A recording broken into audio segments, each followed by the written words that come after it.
I've been playing Genshin Impact since day one, and while back then I honestly didn't think that it would become my main game, it grew on me in ways I didn't fully expect. Nor do I think anyone expected, as this game exploded in popularity as it broke down walls between Eastern and Western cultures and became one of, if not the, fastest growing and most well-received gacha game in the West.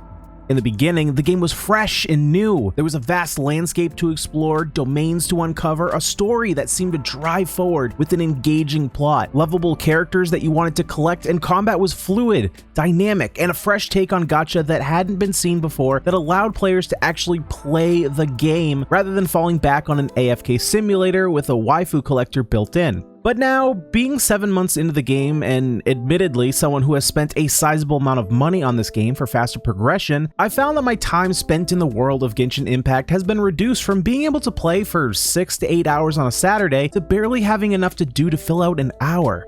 The ideal that this game was quote-unquote main game material has seemingly washed away now that we've had months to explore Teyvat, only to find that the world that captivated us all in the beginning might not be as full with wonder as we once thought. Some players are okay with this, and that's totally fine. I'm not here to shame anyone for enjoying a game that you can play casually for an hour or two here or there. But from talking with some of you on Discord, in the live streams, and in YouTube comments, I found that, like me, there are more of you than not who are anticipating this to be the new MMO style game that they could grind for hours and have it be their main game.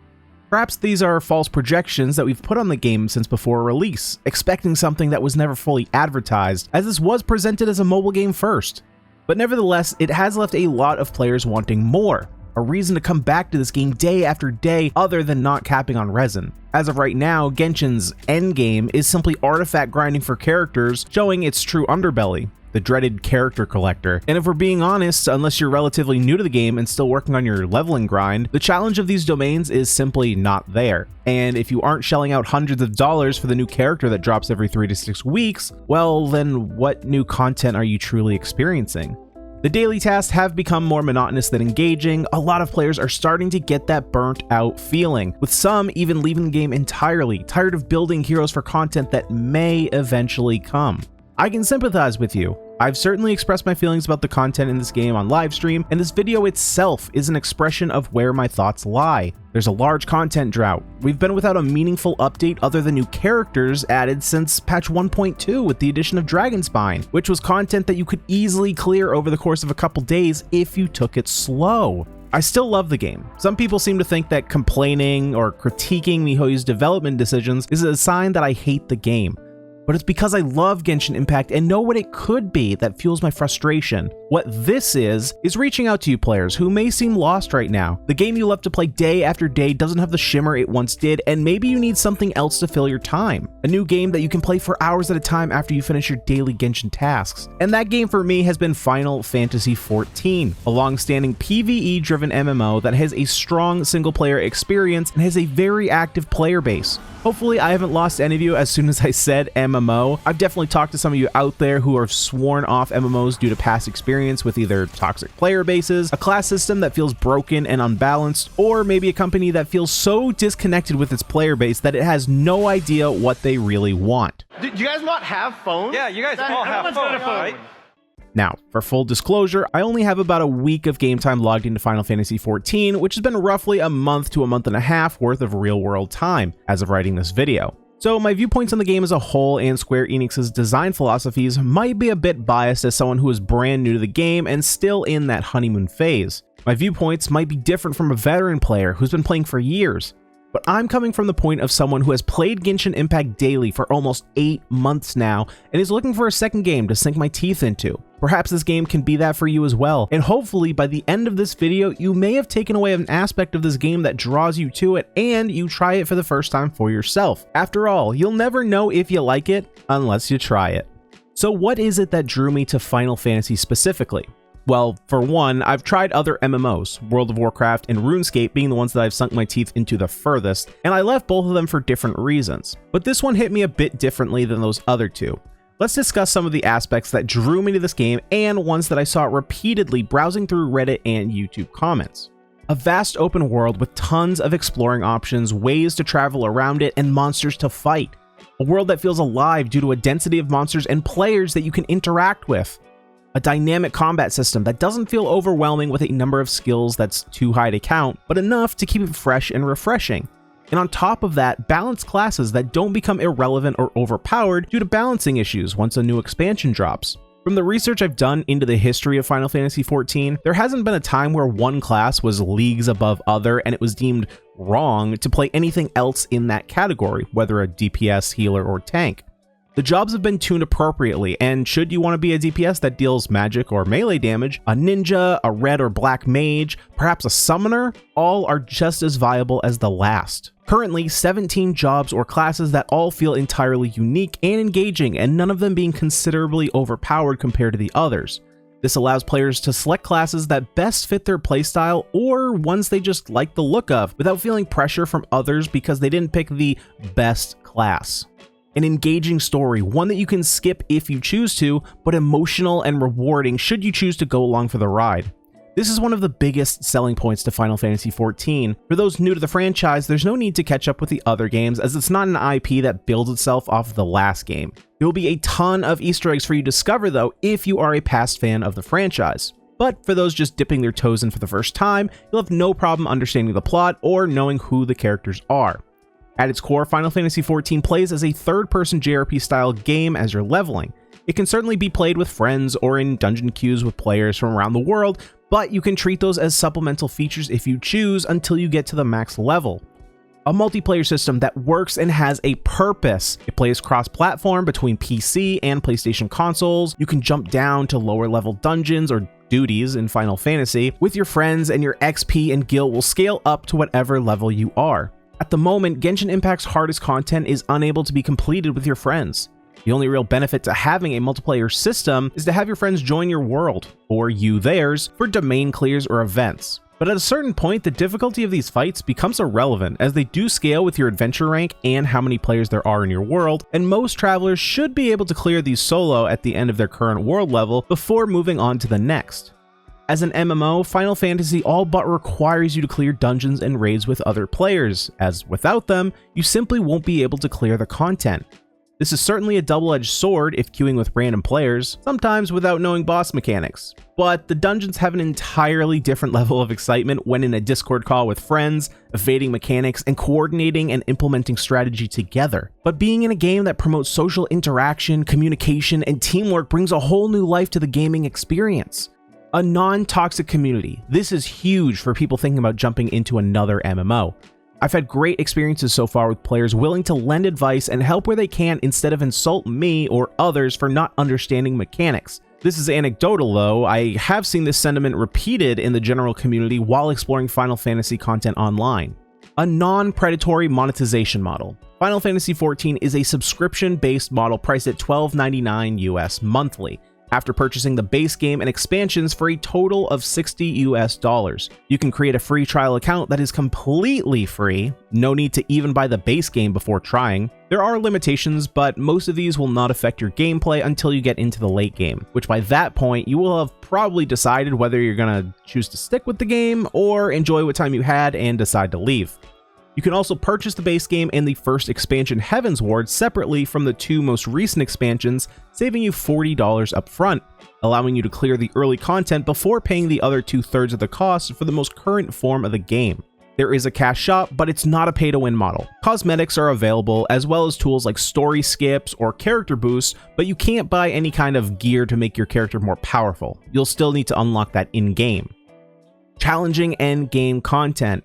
This mainly being raids of 8 players, not giant raids like 20 or 40-man raids you might find in a game like World of Warcraft, though you will find those here as well, just on a smaller scale. While these can be incredibly challenging, especially to coordinate for a guild with 40 people, 8 players is a nice intimate size that will allow you to coordinate easier with your friends or free company/guild, and is more obtainable or less overwhelming for those of us just getting back in or into at all an MMO. And these raids and dungeons have mechanics that are necessary to learn, avoid, and coordinate with your teammates or risk wiping. Endgame PvP is an option, but if I'm being honest, PvP is not why you should come to Final Fantasy XIV. Queue times are a bit long, and the PvP system is not perfect. I haven't delved into that aspect of the game yet personally, but based on others' accounts of their experiences, the game simply isn't built for it. But that's okay. A game doesn't have to be good in every aspect. This is one of the aspects that holds WoW back in my opinion. Having to balance classes for both PvE and PvP is an absolute nightmare and can throw classes completely out of balance, which happens a lot from what I've heard. Final Fantasy only has to worry about balancing for one aspect of gameplay, which is a much easier task to grapple with, so you shouldn't have to worry about your class suddenly becoming underpowered due to reactionary nerfs. That being said, what if you want to try a different class or job in this case? It can be a nightmare to level up another character from scratch, not only to do all the quests again, but you're going to have to build another economy around that character, do all your dailies there as well. Basically everything you'd have to do on one character, now you have to do it on multiple. Well, that's not the case here. Final Fantasy allows you to play every job on one character. You will have to level the jobs independently of one another, but should you want to try another job, you can easily pick another up, try it out, and see if it's to your liking. No need to create an entirely new character. You can easily switch in-game and only worry about having one character. All you have to do is switch your gear set and boom! Now, instead of a paladin tanking damage, you can play as a dragoon and plummet from the sky with a massive spear doing all kinds of damage. This also means that jobs are not linked to specific genders or races, something that's always bugged me during my other MMO days. You can play any job as any race or gender. The only thing restricting you is you and what job you choose, and you aren't even handicapping your class by not picking the right race that has the beneficial racial skill for your class. The freedom to play when you want. Unrestricted. Genshin players, I know you'll feel this one. The resin system is tough to get used to or cope with. We want to play the game more, but we're stuck behind this wall that resin just won't let us get past. But if you want to pull an all-nighter and play Final Fantasy until the sun comes up, by all means, there is nothing stopping you. Except perhaps knowing that you'll be exhausted for school or work the next day. But that feeling of unrestricted progression is so freeing. You don't have to feel distraught because you missed a day of playing and now the resin from that day is wasted and you can't catch up to where you should be had you spent time playing the day before. It's a game that you can take at your own pace, but when you want to kick it up a gear and really progress quickly, you're more than able to do such. Cosmetics. Let's be real here. Skins is something we all desperately want in any game. We want to customize how we look so that we can be more unique or at least have some say in how our character looks and feels. Luckily, all the characters in Genshin Impact look great, though I don't think anyone would be upset with skins being added to our favorite heroes, knowing full well, however, that those are going to be locked behind a paywall. Final Fantasy has absolutely beautiful armor sets and weapons, all of which can be used as glamour, or a skin, on whatever weapon you're using. Sometimes this can pull you out of an immersed world. It can be a little odd battling a giant world-ending machine next to a person wearing only a bathing suit or maybe a chicken costume. But that's the game you live in, where cosmetics are king. That being said, you also have almost limitless customization options for how your individual hero looks and feels. Glamour is one of the player base's favorite endgame grinds, rerunning dungeons to try and get that hat that finally finishes their complete look. Players can mix and match sets, dye them to be different colors, and really customize and fine-tune the look and feel of their character and truly make it their own. And finally, this one is a big one for me. A company that listens to its player base. Here's a small anecdote to better illustrate the point. In 2019 at FanFest, which is the Final Fantasy convention of all conventions, during a Q&A session with Yoshida, the producer and director of Final Fantasy XIV, someone had asked for a small quality of life feature to be added to the game, this being adding a rumble feature for controllers whenever your queue pops for a duty. This seems like a very small request, but Yoshida replied, yes, we can do that. A short while later, that feature was indeed added to the game. Now, is this a game-breaking feature that if it wasn't added would ruin players' experience, or something that would be insanely difficult to add into the game? Of course not, but this is not the only story like this of devs pulling back on decisions or features they've made, or pushing forward on others because of popular demand. To a certain extent, they let the players help guide them in the direction they want the game to go. Of course, still putting their foot down if there's a feature that doesn't fit their viewpoint of what the game should be. How long exactly has the community been screaming for two-factor authentication for Genshin Impact? 7 months now? 8? And we're only just hearing peeps that it's only starting to enter the testing phase in the upcoming month or two? How does it take almost a year to start to implement something that should have been on their radar before the game was even released? There are other games like World of Warcraft where the company literally has no idea what their clients want, which gave us this fantastic, although quite infamous clip. You think you do, but you don't. It does seem that the Final Fantasy devs actually like the game they're working on and are passionate about it, and are willing to work with their fans in places they can to keep them happy. They don't rely on a gacha monetization model to bring in their profits. They have a shop that you can buy from, but they make their money on players returning to the game month after month, and keeping their players happy is what keeps them doing so. There are, of course, many other reasons to join this game that I haven't listed here, that I'm still in the process of discovering myself. But maybe you've noticed something about the list here. These are all aspects of Genshin Impact that at some point either myself, another content creator, or the community in general has expressed a want for, a need for, and we've heard absolutely nothing on most, if not all of these. I'm not here to say that Genshin Impact is a bad game. It's absolutely not. It's actually quite a good game. But there are certainly limitations to the game given that it's designed for mobile systems and created by a Chinese company that has a lot of restrictions placed on them that slow down production, and of course being locked behind resin caps and gacha models that just can't be pushed through. I wanted to take this time to offer you an alternative that I've been thoroughly enjoying in my off time. If you're still enjoying the game to its fullest and you're completely satisfied, that's great. I'm really happy for you. I wish you the best, and please don't let this deter you from your enjoyment or get the thought in your head that Genshin Impact isn't worth playing, because that's far from the truth. But for those looking for a bit more in their day-to-day gaming who just can't quite get the satisfaction they need from Genshin Impact anymore as a main game and want something else to focus on to avoid getting burnt out on Genshin, perhaps give Final Fantasy XIV a try. The worst that can happen is you don't like it and you move on. But in the best case scenario, you find a new world to explore, new friendships to be made, and new monsters to kill.